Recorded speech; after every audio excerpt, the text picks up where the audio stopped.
రాజస్థాన్లోని జైపూర్ వేదికగా జరిగిన Miss Universe India 2024 title Riya Singh సొంతం చేసుకుంది. పోటీలో 51 మంది ఫైనలిస్టులను వెనక్కి నెట్టి గుజరాత్కు చెందిన 19 ఏళ్ల Riya Singh Miss Universe India 2024గా నిలిచింది. 36వ కంటెస్టెంట్గా పాల్గొన్న రియా గ్రాండ్ ఫినాలేలో తన అందం, ప్రతిభతో న్యాయ నిర్ణేతలు, ప్రేక్షకులను అలరించి అగ్రస్థానాన్ని దక్కించుకుంది.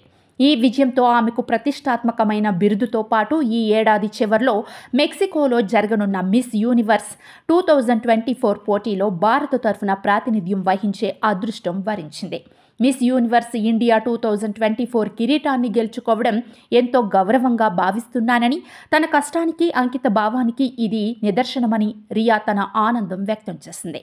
ఇక ప్రాంజల్ ప్రియా నుండి రియా సింగ్కి గట్టి పోటీ ఎదురవ్వగా చివరకు ప్రాంజల్ ప్రియా మొదటి రన్నరప్గా నిలిచింది. చావి వెర్గ్ రెండవ రన్నరప్గా నిలిచారు. మిస్ యూనివర్స్ ఇండియా 2015 విజేత బాలీవుడ్ హీరోయిన్ ఊర్వశి రౌతేలా న్యాయ నిర్ణేతల్లో ఒకరిగా వ్యవహరించారు. మిస్ యూనివర్స్ పోటీలో కూడా భారత్ విజయం సాధిస్తుందని ఆమె ఆశాభావాన్ని వ్యక్తం చేసింది. మోడలింగ్, యాక్టింగ్ పట్ల రియా సింగ్ మొదటి నుండి శ్రద్ధ చూపేదట. రియా సింగ్ అభిరుచిని తల్లి రీటా సింగ్ ప్రోత్సహించడంతో ఇప్పుడు రియా సింగ్ సక్సెస్లో తల్లి కీలక పాత్ర పోషించింది. రియా సింగ్ ఒక ప్రక్క చదువుకుంటూనే మరోవైపు మోడలింగ్ చేస్తూ ఇప్పుడు మిస్ యూనివర్స్ ఇండియా టైటిల్ గెలిచింది. మిస్ యూనివర్స్ 2024 ఇండియా టైటిల్ గెలవడం ద్వారా మిస్ యూనివర్స్ పోటీల్లో భారత తరఫున పాల్గొనే అరుదైన అవకాశం దక్కించుకుంది.